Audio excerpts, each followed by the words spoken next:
Hər vaxtınız xeyirli olsun. Hamınızı salamlayıram. Bugün sizlərə əsgərlik həyatımdan bir olmuş əhvalatı danışacağım. Daha əvvəlki videolarımda demişdim. Mən Sovet ordusunda məcburi xidməti Arxangelsk vilayətində, Rusiyanın Arxangelsk vilayətində keçmişəm. Mirni şəhərində gizli məxfi şəhərdir. Xəritədə yoxdur bu şəhər. Kosmodrom Plisesk Rusiyadakı ballistik raketlərin, uzun mənzilli raketlərin buraxıldığı ən böyük poligondur. Plisesk poligon. Biz orada mən 42651 nömrəli hərbi hissədə qulluq eləmişəm. Bu hərbi hissə demək müdafiə, belə deyək, 40-cı gizli məxfi, 40-cı məxfi qoruma batalyonu adlanırdı. Biz əsasən şəhərdəki demək mühüm obyektləri qorumaqla məşğulduq. Xülasə, burada 2 il qulluq eləmişəm mən. Çox sərt hava şəraiti olan bir yerdir. Düzdür, havası tərtəmizdir, suyu çox gözəldir. Hər tərəf meşələrindən örtülüdür, amma həm də çox sərtdir. Qışda 50 dərəcə, mənfi 50 dərəcəyə qədər soyuq olurdu. Demək, əskərliyə getdiyim bir 3-4 aydı. Artıq hərbi hissələrə bizi bölmüşdülər və mən dediyim kimi 42651-də idim. Evdən atamgil məktub yazdılar ki, sənə bağlama göndərmişik. Anam da yazdı ki, bağlamada sənə bir dənə yun jaket toxumuşam öz əlimlə. Bir əlcək, bir də corab.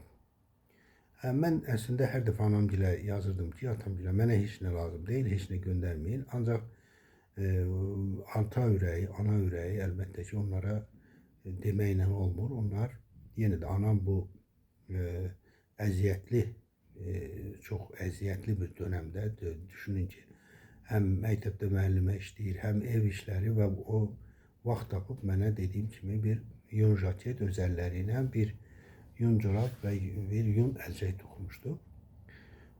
Atam yazdı ki, filan vaxtı sənə göndərmişəm, yəqin ki, filan vaxtı olacaq. Təbii atam poçtun müdürü olduğu üçün bu poçt qaydalarının, göndərmələrin təxminən hansı bölgəyə neçə gündə gedəcəyini bunları artıq bilir, atam əzbər bilir. Ona görə də təxmini olaraq mənə filan vaxtı bağlamanı alacaqsan, alanda bizə məlumat ver deyə bir məktub yazmışdı.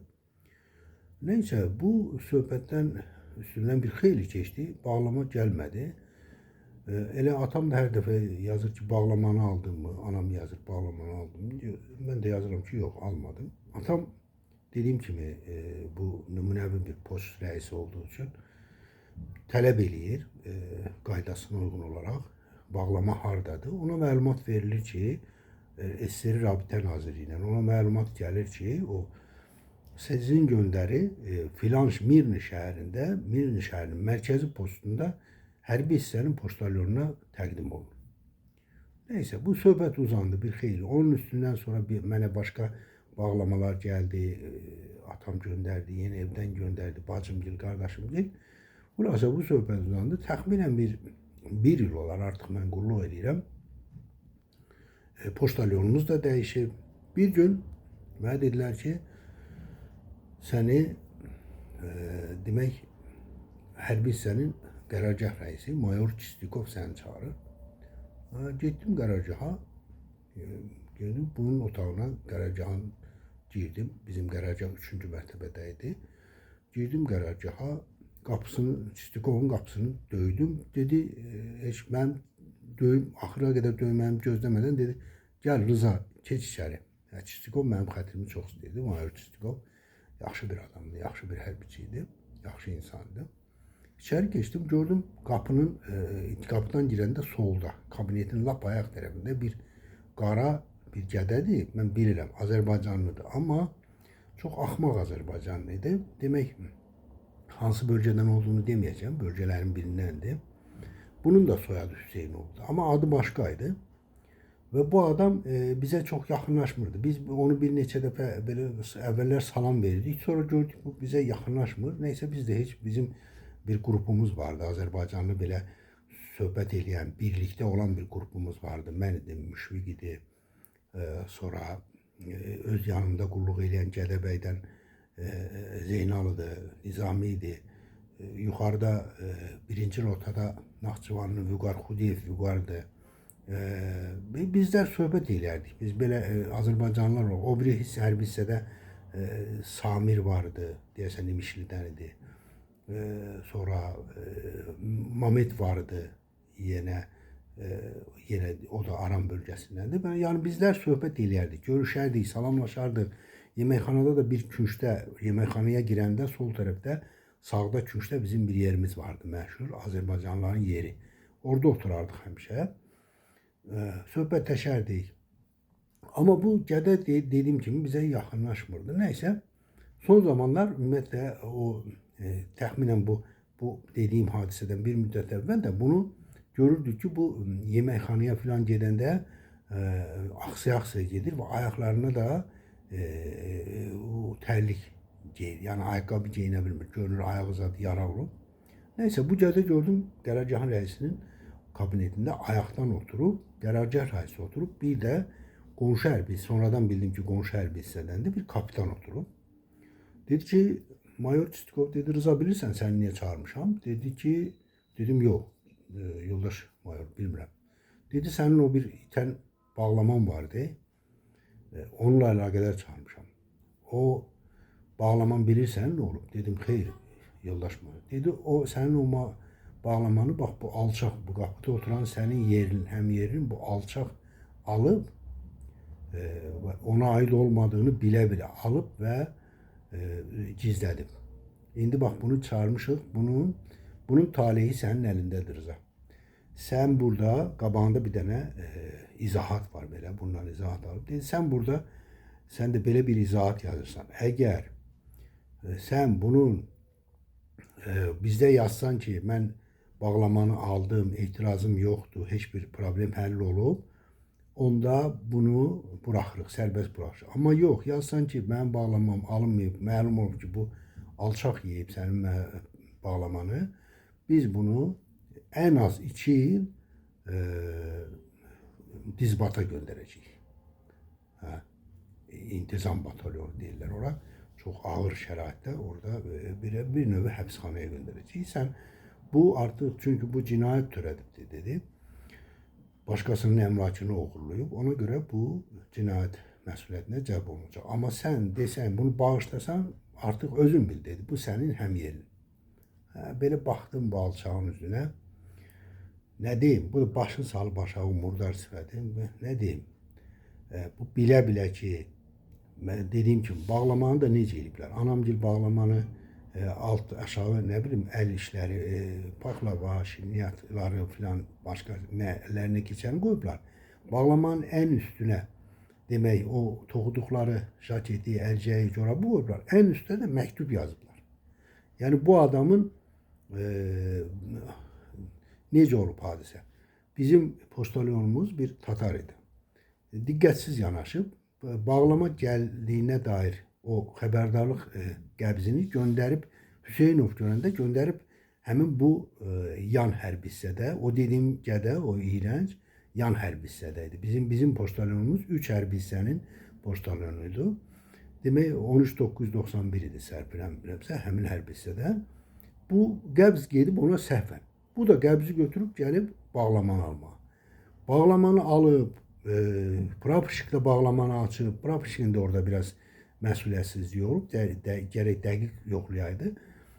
Day deməyib ki, axı bu bağlama mənim deyil, bax, məktub yazıb, anam əli ilə məktub yazıb, jaket toxuyub, elə oradanca götürüb, ya bunundur bağlama, götürüb gedim. Bax, belə olmuşdu bu hadisə. Mayor Çistikov deyir ki, bax, Rıza, bu alçağın taleyi sənin əlindədir, sənin yerlindi, həm yerlin. İstəyərsən bunu göndərək dizbata, istəyərsən azad elə. Belə baxdım, nə deyim? İndi bu, nə deyim ki, bu alçaqdır, bundan mənə yerli olmaz. Dedim ki, yoldaş mayor, mən bağışlayıram bunu. Hər ikisi o üzbözdə otan kapitan da bu alçağın komandirlərindən biridir. Rota komandiridir. O da dedi ki, çox sağ ol. Yoxsa bunu tutulsaydı bizim hərbi hissəmizin də adına qara ləkə gəlirdi. Bu onsuz da dedi bir aya bunu rədd eləyəcək, gedəcək bu tərxis olunacaq. Bunun vaxtı çatıb. Hə. Demək nə olmuşdu? Onun ayağına gəlincə. Demək bu alçaq sonradan öyrənirəm ki, mənim bağlamanı alıb o haram olsun yeyəndən sonra dediğim kimi onun da soyadı Hüseynov'du ama adın yadımdan çıktı o alçağın. Yeğenden sonra bir müddet sonra bunun ayaklarına çok ağır bir yara çıkır. Elə bir yara töymüşdü ki o 5-6 ay ərzində tərxis olunana qədər ordudan ayaqlarına ayaqqabı giyə bilmirdi. Bir axsaya yeməkxanaya da tək başına və belə o qotur düşmüş itlər kimi gedirdi, gəlirdi. Allah Teala onun cəzasını elə vermişdi. Bax, çox təəssüf ki, bəzən bizim xalqımızın adına belə qara ləkə gətirənlər də olur. Mən orada onu bağışladım. Əlbəttə, başqa cür də mümkün deyildi. Edə də bilməzdim. Çünki Azərbaycanlı adı gedirdi orada. Mənim öz həmyerlimi tuturmazdım bir bağlamaya görə. Sonra götürdüm anama, atamgilə məktub yazdım ki, bağlamanı aldım, narahat olmayın. Əskərdən qayıdıb gələndən sonra anam rəhmətli atama, anama dedim ki, bəs belə o yadınızda da o bağlama söhbəti olmuşdu. Onu bax belə bir alçağın biri alıb götürmüşdü. O hadisədən sonra nə oldu? O hadisədən sonra mənim yaxın dostum Müşfiq, çox da maşallah cəsur oğlandı Müşfiq. İndi Rusiyada yaşayır.